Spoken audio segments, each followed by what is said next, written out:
Halito everybody and welcome back to my channel. This is CT over at the NYC Indian, and today we're going to be reviewing 90 Day Fiancé before the 90 days, cold and calculated. This is going to be brought to you from an urban Native American perspective, a mixed perspective, and a secular perspective. So let's dive right on in. So now we have Jasmine and Gino, and Jasmine has moved into a new place. Listen, girlfriend, she didn't waste any time, all right? That's how you do it. Look, 90 Day Fiancé, some of these other people on 90 Day Fiancé, Love After Lockup, that's how you do it, okay? She was like, oh no, you're gonna put my pictures out there? I don't think so. You're gonna give me a new lease, and you're gonna pay for the down payment and the deposit and everything, and that's exactly what she did. Now, I am not on Jasmine's side usually, but in this situation, he has to pay. Either that or I'm gonna sue you for putting my pictures out there. That's all I gotta say about that situation. And he's really reluctant because he calls his uncle to let him know the news that he's engaged, and his uncle's very happy, but he wants him to make sure that he protects himself with the prenup, because apparently Gino wound up paying a lot, or paying, I don't know how much he was paying, but he was paying for quite some time with his ex after the divorce. So if you don't want to wind up with another alimony, then you're gonna have to make sure you take care of this. And you know, he really, I think he is going to break it to her, even though he seems so afraid. I mean, he's really just like on eggshells about this whole situation. He really doesn't want to bring it up to her, but I think he will, because at the end of the day, dipping into your retirement savings, that $650K, I mean, those are investments, right? So, you know, what $650K for your retirement today could plummet to, you know, $200K. You know, it's still a market. So that's not guaranteed money, all of it anyway. So I just, man, listen, I don't want to be in the room when he has to tell her that he wants a prenup. I do not want to be in the room, but I do want to watch it on TV though. So now we have awkward ass, creepazoid, Rumpelstiltskin Ben and old catfishing butt Mahogany. They meet up and he gives her an apology, a teddy bear, and then this really gross, okay, they stop for a second. She's like, I don't know. It's just, I'm just so confused. I'm just so confused. I don't know. Then this really weird, disgusting kiss. It was just so gross. Oh God, I wish I could have fast forwarded through it, but I have to watch it so I can report back to you guys. So then they, so now he got his first kiss. He's so happy. Oh, this is the best, most passionate kiss I've ever had in my life. They start going for a stroll, and next thing you know, he confronts her. Well, he says that he needs to make sure he gets some things clear first before he gets on the plane, so he can know where to go with their relationship when he gets back stateside. So then he says, I'm kind of unclear about some things, like, your age. Like, first you said you're 24, and then I find out you're actually 22. And she's like, no, really? I don't know. Really, I'm not sure. Oh, I don't know. Did I say that? I mean, the lying is so bad. I don't know if she's just acting.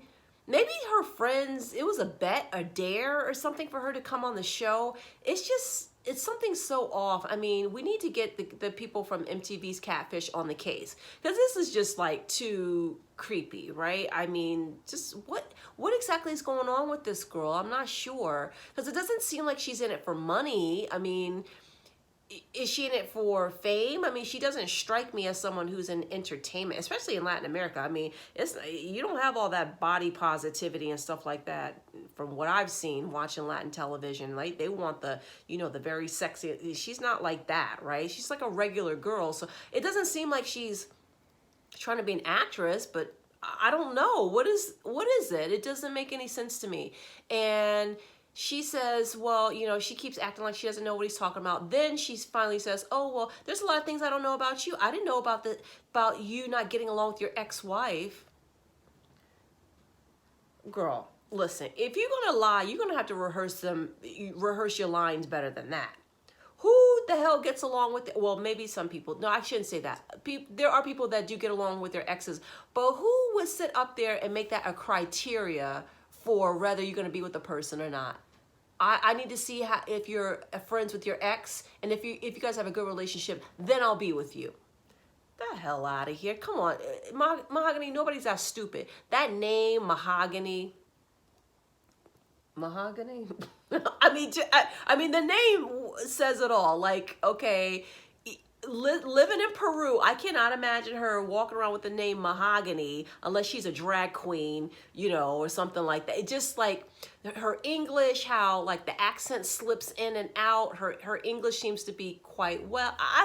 Her English ability just seems to be at a level that seems to be a little bit higher than what she has told us she has had experience with, like her education level and stuff like that. Has she lived in the States? Is she American? Does she live here? Like what is the deal? What is the deal with this girl? And I mean, even when she's speaking Spanish, it almost sounds like, I speak Spanish, guys, and I understand, you know, I'm familiar with different accents and stuff like that. There's something is not, even when she's speaking Spanish, I cannot put my finger on it because I'm not a native speaker. I'm Native American, but I'm not a native Spanish speaker. But I've been speaking, you know, more than half my life at this point. So something, I have enough of an ear where I can pick up something. Just something is just off with her. Whether you speak in English or speaking Spanish, something is just so totally off. So then she gets all, you know what? Okay, you want to talk like this? I'm going. Puts on her bag and she sachets away. He's like, wait, what? I mean, I'm just trying to get some clarification here. What's going on? And, you know, because he even said to her, like, the pictures, like, you know, you really don't look like the picture, like you look like a different person. Like, I'm glad he finally brought that up because I really wanted to hear what she had to say about that. So then she was just like, basically like trying to take off. So she's been caught in a lie. She's been caught in some kind of scam. So she doesn't want to be there. She just wants to get away, right? She always keeps him at arm's length. She never brought him to her home and stuff like that, which I think is a smart thing under normal circumstances. But, you know, this is a catfish type situation, right? Well, allegedly. So, yeah, she takes off, and then later on he tries to catch up with her, and she gets in a cab or something. He gets in the cab with her. No, I really want to talk to you. She was like, oh my gosh, she has to get out of the cab on the other side. Like this, that's that stalking stuff I was talking about earlier. You know this girl is not interested in you. You know that kiss was not no kind of kiss like you would normally get. Come on, when someone is really into you. You know something is up. His spidey senses have been going off since he got there, but he's ignoring it. Fine, whatever. He just needs to get on that plane. I just want him to come back to the States, and I want somebody to do like some kind of news report. If they're not going to cover it on the show, I need to find out what's going on with this girl because just something is up. Something is up. Oh, you know what? I should probably go on Reddit because usually Reddit has all the tea. Okay, I tried to talk about this earlier, but then I wound up just erasing the film footage because it's so long. I have to get to the basic nitty-gritty of Hamza and Memphis. They got married, and not only did they get married, they have a baby on the way, and I am so excited. Yes, I'm assuming the baby is born now. I've seen some pictures online. I'm just so excited. I know that they overcame so much as a couple, and the real challenge is actually going to begin when they get to the United States. Well, actually, no, I shouldn't even say that because now she's going to be pregnant without his support because he'll have to remain in Tunisia until he can get some kind of visa or something to come over. I don't know how it works with Tunisia, because some countries you don't need a visa to come over to the States, but Tunisia you may need a visa. I'm not really sure, but anyway, hopefully he'll be able to be there for the birth of the baby, and now I'm more confident about him being able to fill into this new role as a father. I was so concerned about that because the language difference, the cultural difference, the religious difference and things like that. But if she moves him to Michigan, gives him some access to the Arab American community, which is extremely robust in Michigan, he can maybe feel not so isolated. And if he's lucky, he may even find a Tunisian community there. I've never heard of a Tunisian community in Michigan, but when I lived there, it was so many years ago. But maybe there is one by now, and or maybe there was one and I just didn't know about it. So hopefully he'll have what he needs to be able to sort of adjust, but it's going to be more of a big road for her because she has you know, it's a challenge for both of them, but she's going to be the one carrying a baby and also taking care of 2 other children. And meanwhile, kind of like, you know, caretaking for her husband in a way, because she's got to get him acclimated. It's going to be a whole thing. I was so glad, you know, her mom, I love what her mom said, what his mom said about, you know what, I'm not going to ever hold my son back. I want him to go and enjoy his life. I don't want to just keep him here with me so he'll be here with me. And I thought to myself, oh my God, you know, like that is so selfless. And I just love that. My son, if he were ever to, you know, meet someone, you know, listen, we have family in Japan. So if he were ever to meet someone, a girl in Japan, and decide he wants to marry and move over there, oh my, I just like, oh my God, just perish the thought. Like, it would kill me. I would not be like, go fly free, my little bird. No, I mean, I wouldn't say stay. I wouldn't say, no, you have to stay here with me, but it would be hard for me to just let my only child go overseas. You know, that would just be devastating to me. So, especially because, you know, it's the only child, but Hamza's mom has another child there, the daughter, who, by the way, let me tell you, who looked stunning at the wedding? Hamza and his sister, okay? Listen, the embroidery on the outfit, she looked amazing. I would have put some waves in her hair. Like, I think there was a little too much product in it, but you know, she's got that jet black. I think she dyes. Listen, I'm also a hairstylist. Guys, I wear a lot of hats. I make jewelry, I make clothes, and you know, I'm a hairstylist and also take care of patients, and I just do a lot of stuff. But anyway, yeah, so if I were her stylist, I would have given her some kind of body wave to her hair, because it's just so jet black and just so long and gorgeous. She looked great. I mean, yeah, and you know, it was kind of awkward during the whole ceremony when Memphis didn't know what the hell I don't know, was that an imam who was performing the wedding ceremony? I didn't like how he didn't even look at her. It's just like, you know, he's just talking to all the men in the room. It's like, what the F is wrong with you? Don't you even address the couple? You know, it's just like treating her like she's just like a prop in the room. I didn't like that. I was like, that guy, no good, no good. But you know what? You know, Memphis, she ain't worried about that, because she knows when she comes back to the United States, it's going to be back to her American freedoms, and she's not going to have to deal with no kind of, like, you know, women only can do this, men can only do that, unless Hamza tries to pull some of that on her, which we have yet to see, because they've never lived together before. And when you live together, that's when you really get to know a person. And also, too, they're going to be going into this is just so much. I mean, so since she's pregnant right away, it's like, oh my God. So now they're not even going to get time to know each other like as a married couple living alone. They're going right into parenthood, or he's going to be entering right into parenthood, which he would do anyway, but it's different when it's your stepkids versus your own child. So they're going to be getting to know each other as parents. So not just as a couple, but as parents. So parenting styles can vary, you know, so vastly. Plus she's a healthcare worker, so she already knows, you know, nurses, I mean, we can be kind of crazy, like when it comes to, because, you know, we're so trained to do certain things, and the child's not meeting a certain, you know, stage of development and things like that. So anyway, it's just going to be a whole thing, but we'll see how he gets acclimated into the Arab American community in Michigan. I'm hopeful. I hope it works out for them. They are my favorite couple. In spite of all the challenges and the worries, I'm like a worried mother from them, because I really want them to work, and you know, the pictures online of the baby look really cute. I'm so hopeful for them. So if anybody gets one of these follow-up shows, I don't want to see no Annie and David. I don't want to see, you know, Alexi and Lauren, what's her name, Lauren or something. I don't care. Listen, you gave these people 6 and 7 seasons. That's too much. And I mean, they're just normal couples at this point. So, you know, there's not much to show. This couple, I think, is worth doing a show about, because it is so different. Power dynamic, education, language, religious difference, cultural difference. One grew up in a foster care system, the other one grew up with a single mom in a country where people are not commonly divorced, you know, automatically married, and interracial.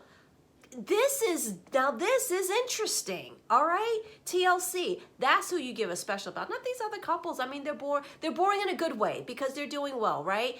But let's get some kind of special on a couple like Hamza and Memphis. Please follow up with these guys. But anyway, okay, that's it for them. Congratulations, Hamza and Memphis. Yay! So now we're back to the little hobbit, okay? Walking through people's houses with dog poop on the bottom of his shoes, and just, you know, traipsing throughout someone's house. the belching, the farting, disgusting. Okay, of course the woman was turned off by him. She has not changed her mind. She wants to break up with him. They're back at the house. He's packing up. She gives him his rings, and that's when he loses it. All of a sudden, he's gangster. I'm not going anywhere. I pay rent in this house. You just been using me the whole time. You're making the worst mistake of your life. I'm the best thing that ever happened to you. What? Okay. And then, now, we got a little bit of clarity here this episode. Because he's like, well, you know, you can't, you know, if it's not for me, you be living out on the streets. And she was like, the streets? Like, what are you talking about? I have family. Like, are you out of your mind? The streets? I can go back to work. I can do what I was doing before modeling. And we didn't know exactly what kind of modeling she was doing, but she basically explained it. She was a cam girl. Okay, listen. Hey, like she said, times are tough in Colombia. She doesn't have a high education. You got to do what you got to do. So he's using that against her. He says, well, you know, you can go and become an adult entertainer if you want to, for all I care. Calls her an hija de puta, okay, which is probably the worst thing you could call somebody in Spanish, especially a woman. And he thinks that he's like her savior. Now, yes, he was breaking her off with money, but what you didn't tell us is that you met her on the webcam. So, okay, this whole time, you've been a trick. That's the bottom line. So, of course, she was taking money from you. She met you on a webcam. That's not a serious relation. No, it just makes sense. That's why she was always so repulsed by him and trying so hard to make it work in the beginning, but then, like, his habits and stuff just turned her off. That's why. But I wonder if he told his friend, his little translator friend, that was the basis of the relationship. That is how they met. That was their foundation, where he was giving her money in exchange for goods and services. So he thinks that because his American dollar is financing and putting appliances in her kitchen, that he owns her and he has a right to stay in that house, telling her she's being immature and, you know, I don't know if that was her sister, her cousin that was trying to calm him down and stuff and get him to like go to a hotel for the evening. You know, she de-escalated that situation very well, because if I was Jimena, I would have, let me tell you, you know Jimena's got some folks on speed dial. You know she does. We already know how Jimena rolls. We already know who she likes to hang out with, okay? So I'm just saying, Mike, you better tread carefully. Boy, they will disappear your ass so quick in a place like Colombia. You better be careful. I mean, if everything that they're saying about those tweets are true, then it makes sense of why he feels the way he does. Like, I paid for you. What do you mean you don't want me? You're mine. I bought this. I got receipts. So what, you think you can just leave me like that? I worked on my personal habits. So what else do you want from me? He is absolutely disgusting. And, you know, I always said that she was using him. And like I said before, if it was an agreement kind of thing, then that's different. But it didn't seem like an agreement. It seemed like she was using him and he was just too stupid to understand and realize it. But then the more that I looked at it, I was like, no, he knew what this was. He knew what this was. He tried to turn this into something else.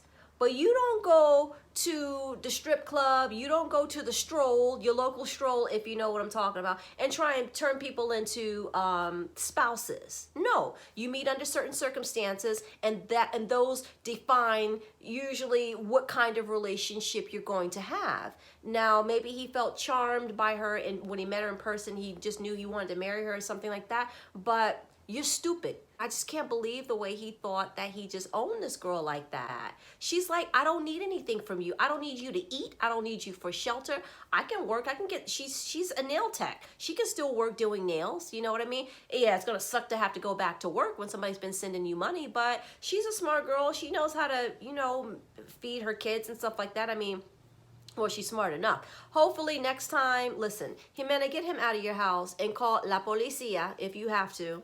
And next time, you need to make sure that you're not getting a crazy, because the crazy ones, they are, we've seen from this series, this 90 Day Fiance, before the 90 days, that these American men have no problem getting on a plane and going down and trying to force women in South America that they're only getting this much of a response from to, you know, to go this far.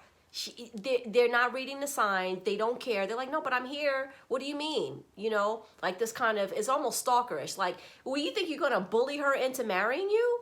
Are you stupid? I don't even want to talk about him anymore. I hope next week Jimena gives us some good news that, you know, maybe he got lost on the way to the airport. No, I'm just kidding. But hopefully we'll learn next week that he made it back safely. I'm just saying, because, you know, I mean, there are places here in the United States where they get down like that too. And, you know, it's not just a Colombian thing, but I know they don't play down there. So, oh my God, what's going to happen next week? This was an exciting episode, right? Oh, that mic? Oh, I just wanted to slap him through the screen. Well, anyway, guys, I hope you enjoyed the episode. Thank you so much for tuning in. I miss talking to you all. It's so great to have somebody to chat to with all, you know, about all this nonsense and craziness that I like to watch. So please stay safe. Take care. If you enjoyed the video, please give it a thumbs up, comment, subscribe, share it with a friend, and hey, chipis alacho.